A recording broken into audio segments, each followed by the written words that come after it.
The heart monitor screams.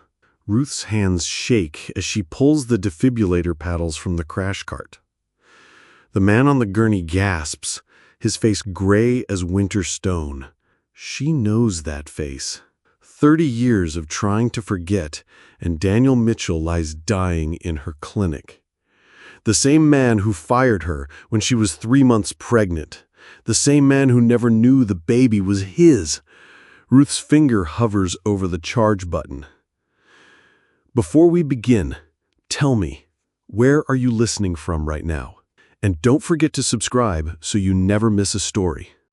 Clear, Ruth shouts to the empty room. The paddles slam against Daniel's chest. His body jerks like a broken marionette. The monitor shows a weak but steady rhythm. She checks his pulse at the wrist, feeling the paper-thin skin and prominent veins.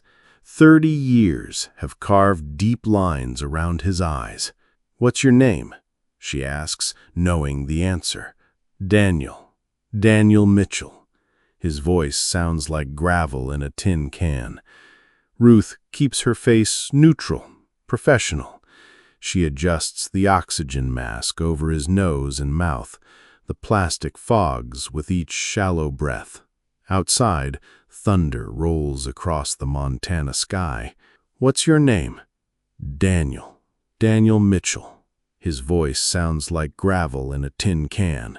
Ruth keeps her face neutral, professional.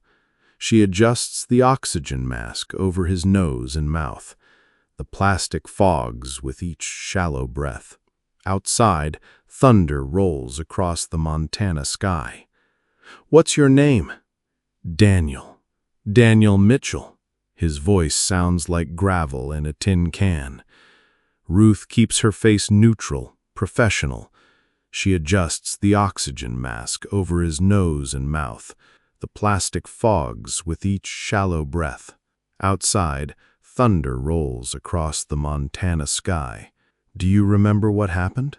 "Driving to Billings, chest pain, pulled over, called 911. The ambulance crew had found him slumped over the steering wheel of a black Mercedes. Now he lies in her clinic, 20 miles from the nearest hospital. The storm has knocked out power on Highway 2. No one's getting through tonight." Ruth wraps the blood pressure cuff around his arm and pumps the bulb. 140/90, Ruth murmurs, writing on his chart. "Is that bad?" "You've had a heart attack, Mr. Mitchell. We need to get you to a real hospital." Daniel's laugh turns into a cough. "This isn't a real hospital. It's a clinic. I'm a nurse practitioner, not a cardiologist." She hooks him to the IV drip, sliding the needle into a vein on the back of his hand. He doesn't flinch.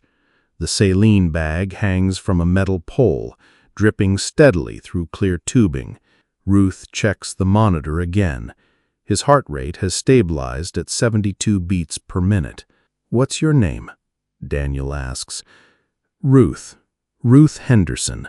He stares at her for a long moment.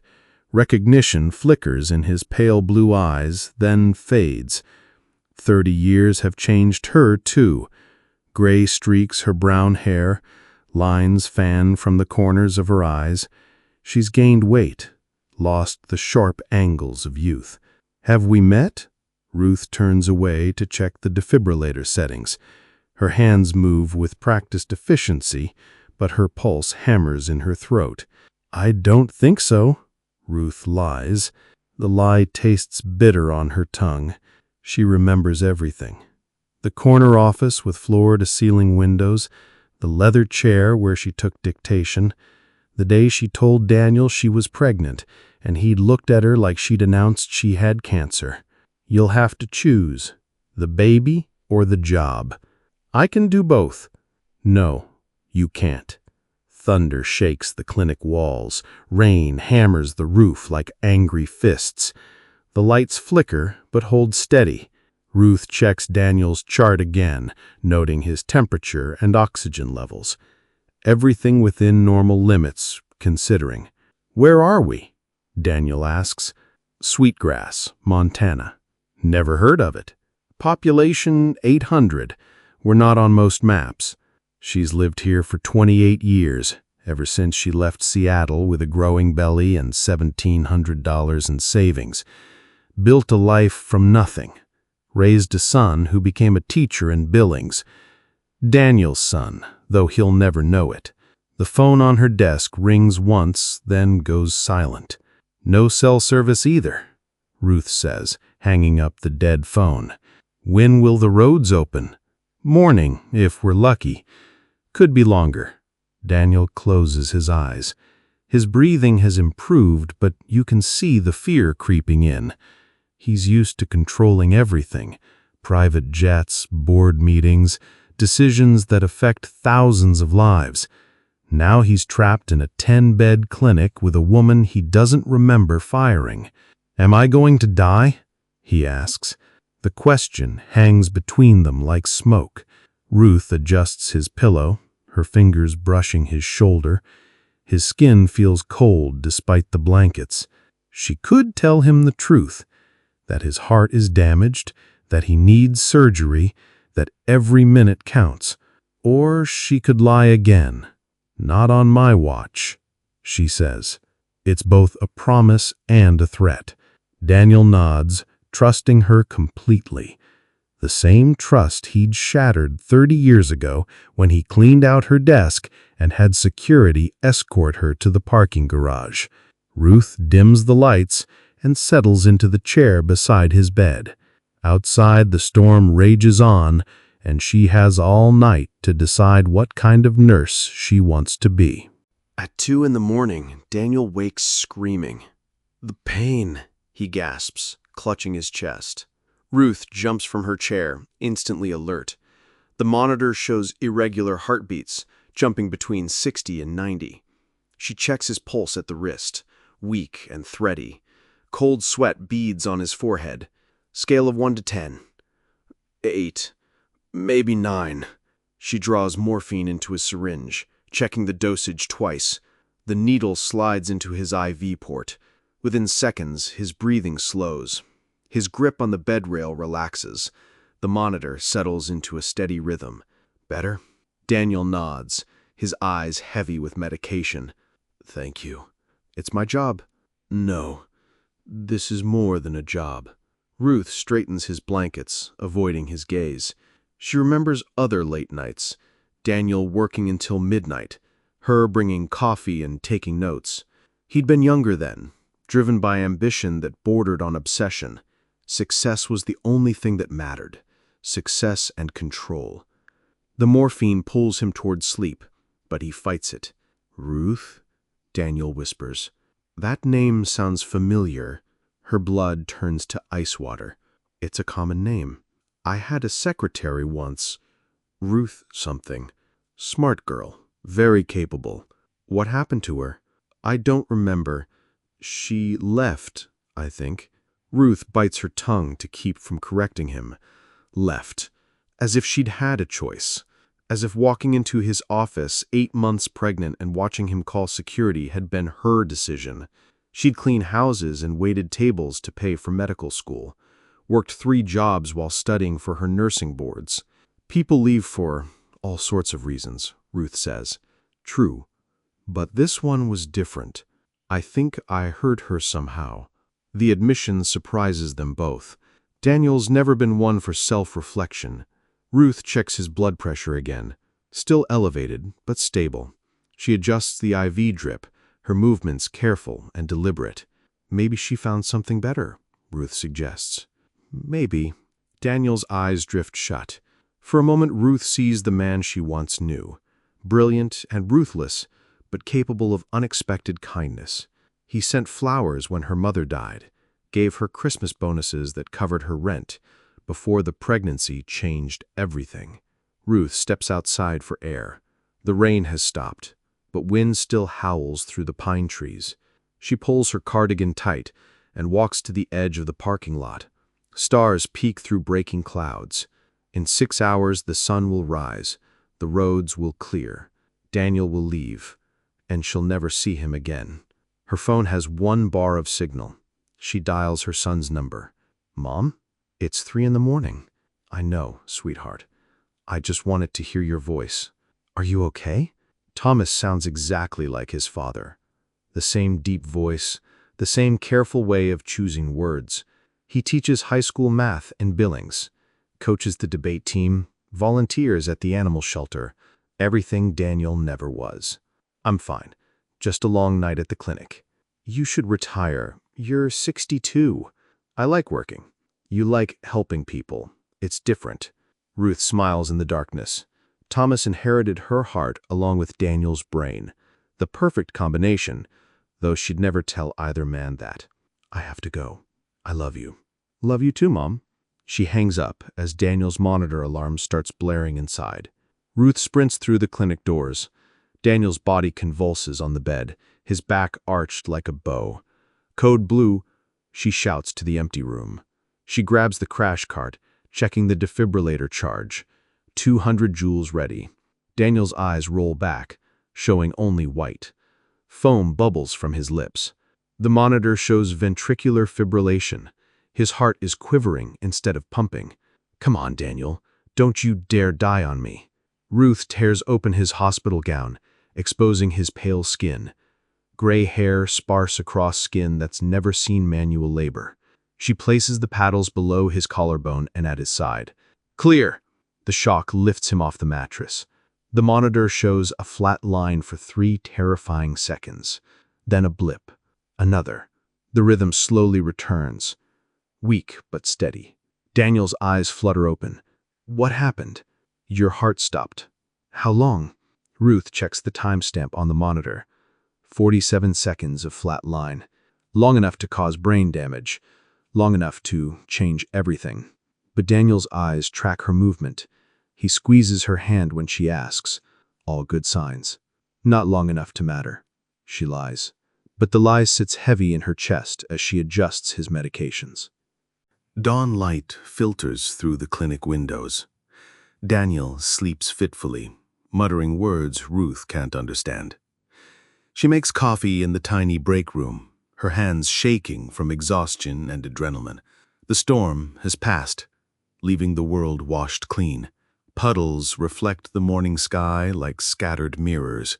In the distance, she can see highway maintenance trucks clearing fallen trees. The coffee tastes like burnt water, but the caffeine helps. Ruth returns to Daniel's bedside, checking his vitals. Blood pressure stable, heart rate 68, oxygen saturation 96%, better than she'd dared hope. Good morning, Daniel says without opening his eyes. How are you feeling? Like I've been hit by a truck. He sits up slowly, wincing. The pain is better though. Ruth helps him adjust his pillows. His hair sticks up in gray tufts. Without his expensive suit and commanding presence, he looks like any other sick man. Vulnerable. Human. The roads should open soon. Something flickers across his face. Relief? Disappointment? Hard to tell. I suppose you'll be glad to get rid of me? Ruth doesn't answer immediately. The honest response would surprise them both. Do you have family? Ruth asks. Daniel's laugh sounds hollow. Not really. Ex-wife in Florida. We don't talk. Children? None that I know of. The words hit Ruth like a physical blow. Thomas exists. He teaches children. He reads poetry. He calls his mother every Sunday. But Daniel will never know any of that. That's sad, Ruth said carefully. It's a choice. I chose work over everything else. Made sense at the time. And now? Daniel stares out the window at the brightening sky. A hawk circles high overhead, riding the morning thermals. Freedom looks effortless from here, but Ruth knows better. Freedom always comes at a cost. Now, I'm not sure about anything. Ruth checks his IV, pretending to be busy. The truth sits on her tongue like a stone. She could tell him about Thomas, about the nights she walked the floor with a colicky baby, wondering if she'd made the right choice, about the pride she felt watching their son graduate from college. Regret is a luxury. It changes nothing. Spoken like someone who's made hard choices. Haven't we all? By noon, the highway patrol gives the all clear. Ruth calls for an ambulance from Billings General. 30 minutes, the dispatcher promises. Ruth hangs up and turns to Daniel. He's sitting on the edge of the bed, fully dressed in his wrinkled suit. The heart monitor still beeps steadily, but he looks stronger. Color has returned to his cheeks. "Back to civilization," he says. "You'll need surgery, probably a bypass." "I figured." Daniel stands carefully, testing his balance. "What do I owe you?" "Nothing. The county covers emergency care." "That's not what I meant." Ruth meets his gaze. For a moment, she sees recognition there, a flicker of memory trying to surface. Then it's gone, replaced by polite gratitude. "You saved my life," Daniel continues. "That's not nothing. Any nurse would have done the same. Would they?" The question hangs between them. Ruth knows the answer. Some nurses might have let him suffer a little longer, might have been slower with the morphine, less gentle with the needles, might have seen justice in his pain, but not her. Despite everything, she couldn't let him die. The ambulance arrives with lights flashing. 2 paramedics wheel in a stretcher, all business and efficiency. "What have we got?" the lead medic asks. Ruth hands over Daniel's chart. "Myocardial infarction approximately 10 hours ago. 1 episode of VFib resolved with defibrillation, vital stable." The medics work quickly, transferring Daniel to their equipment. Blood pressure cuff, oxygen monitor, portable EKG. He becomes just another patient, another emergency to manage. "Thank you, Ruth," Daniel says as they wheel him toward the door. "Take care of yourself." "I will." "And Ruth." She looks up from cleaning his discarded IV supplies. "I remember you now. You were the secretary who got pregnant." Ruth's hands freeze on the medical waste bag. "Yes. I'm sorry. I was wrong to fire you." The apology comes 30 years too late, but Ruth nods anyway. Daniel disappears through the automatic doors, back into his world of boardrooms and billion-dollar decisions. Ruth watches the ambulance drive away until it's just a red dot on the horizon. Then, she locks the clinic door and goes home to call her son. 3 weeks later, Ruth receives a package with no return address. Inside, a check for $50,000. The note is handwritten on expensive stationery. For the clinic, "Thank you for giving me a second chance. DM." Ruth stares at the check until the numbers blur. $50,000. Would buy new equipment, upgrade the pharmacy, maybe hire another nurse. But accepting it feels like betrayal somehow, like selling her son's birthright for medical supplies. She calls the bank listed on the check. Daniel Mitchell's account. The money is real. "What should I do?" she asks her reflection in the bathroom mirror. The face, looking back, offers no answers. Just tired eyes and worry lines earned through decades of making impossible choices. Ruth folds the check and puts it in her desk drawer. Not cashed, but not returned either. That night, Thomas calls. "Mom, have you seen the news?" "What news?" "Daniel Mitchell, the CEO who disappeared for 3 weeks. He's all over the financial channels." Ruth's heart hammers against her ribs. "What about him?" "He restructured his entire company, gave half his shares to a foundation for single mothers." Ruth drives to Billings the next morning, telling herself she's just picking up medical supplies. But she finds herself parked outside Billings General Hospital, staring at the cardiac wing.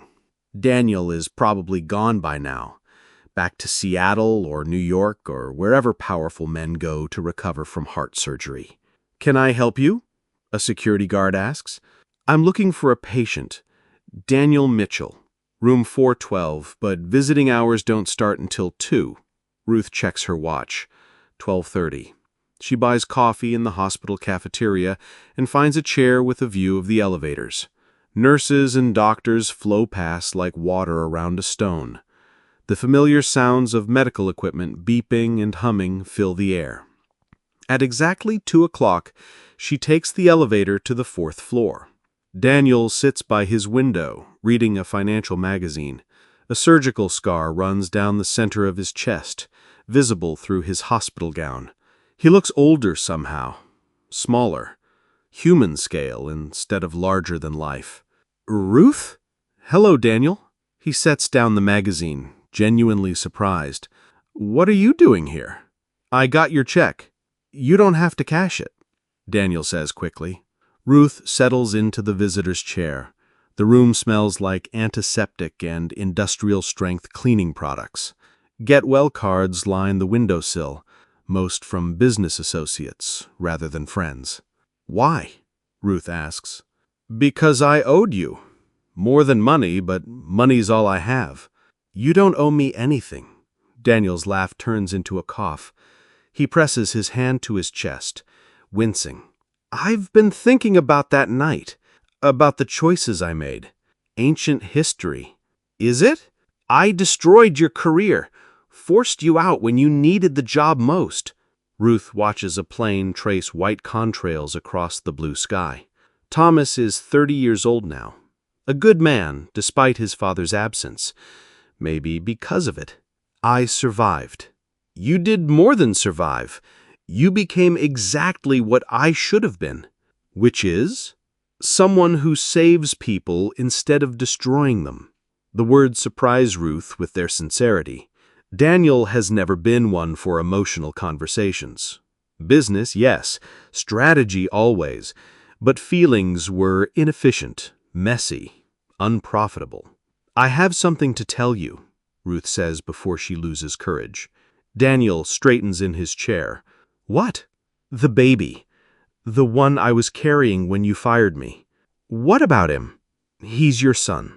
The words fall between them like stones into still water. Daniel's face goes through a series of changes. Confusion, recognition, something that might be grief. My son? Thomas. He's 30 years old, lives in Billings, teaches high school math. Daniel's hands shake as he reaches for his water glass. The plastic cup slips, spilling ice water across his lap. Ruth grabs tissues from the bedside table, helping him clean up. Why didn't you tell me? He whispers. You made it clear you didn't want children. I made it clear I didn't want complications. There's a difference. A baby isn't a complication. He's a human being. Your human being.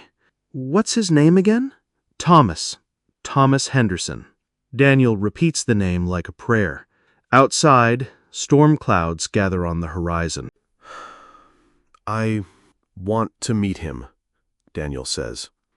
Ruth stands abruptly, knocking over her purse. Coins scatter across the hospital floor. Absolutely not. He's my son. He's my son. You gave up any claim 30 years ago. Daniel struggles to sit up straighter.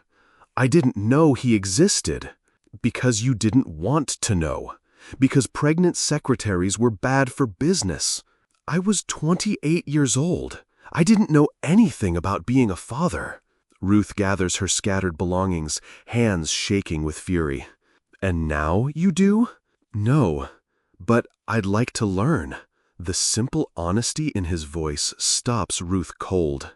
She looks at this man who nearly died in her clinic, who apologized for wrongs she thought he'd forgotten, who gave away half his fortune to help women like her. He doesn't know about you, Ruth says carefully. What did you tell him? That his father was someone I loved who couldn't stay. Daniel absorbs this. That's kinder than I deserved. It's the truth. What's he like? Daniel asks. Ruth pulls out her phone, scrolling through photos. Thomas at his college graduation. Thomas with his debate team students. Thomas reading to children at the library. She hands Daniel the phone. He looks like you, Daniel whispers. He acts like me, thank God. Daniel studies each photo carefully, as if memorizing every detail. His finger traces Thomas's face on the small screen. When he looks up, his eyes are bright with unshed tears. He's beautiful. He's kind, patient. Everything you taught me not to be. I taught you to be strong. You taught me to be hard. There's a difference. Daniel hands back the phone. Can I write him a letter? Ruth considers this. A letter seems safe, controllable. If Thomas chooses not to respond, no harm done. What would you say? That I'm sorry I wasn't there. That I'm proud of the man he became despite my absence. And if he doesn't want to meet you, then I'll respect that. But Ruth, please, give me this chance. 1 week later, Ruth calls Thomas. Her hands shake as she dials his number. Mom, you sound strange. Can you come to dinner Sunday? I need to tell you something. What kind of something? Ruth takes a deep breath. About your father. Silence stretches across the phone line. When Thomas finally speaks, his voice is careful, controlled, just like Daniel's. What about him? I thought you said he was dead. I said he was gone. I never said he was dead. Semantics, Mom. Ruth winces at the hurt in his voice. You're right. I lied. I was protecting you. From what? From disappointment. From rejection. From the man I thought he was. And now, I'm not sure what to think. Thomas is quiet for a long moment. Ruth can hear students chattering in the background. The end-of-day chaos of a high school hallway. What's his name? Thomas asks finally. Daniel Mitchell. Another pause. The CEO? The one who's been in all the financial news? Yes. Sunday dinner is awkward. Thomas picks at his pot roast, asking careful questions. What was he like when you worked for him? Brilliant, driven, completely focused on success. And now? Ruth thinks about Daniel in the hospital bed, holding Thomas's photo like a treasure. Different. The heart attack changed him. Or nearly dying changed him. Maybe both. Thomas sets down his fork. I need to think about this. Take all the time you need. Did he ask for money? Support payments? Anything like that? No. He offered to give money to the clinic, but he never asked for anything. Thomas nods slowly. What would you do if you were me? Ruth reaches across the table, covering his hand with hers. I'd be cautious, but I'd listen. People can change, sweetheart. Sometimes it takes a crisis to show them who they really are. And who is Daniel Mitchell, really? Ruth considers this. The ruthless CEO who fired a pregnant secretary. The dying man who trusted her to save his life. The broken father who wants to know his son. I think he's someone who made terrible mistakes and is trying to make amends. Thomas squeezes her hand. Okay, Mom. Set up the meeting. The next morning, Ruth calls Daniel's hospital room and tells him yes.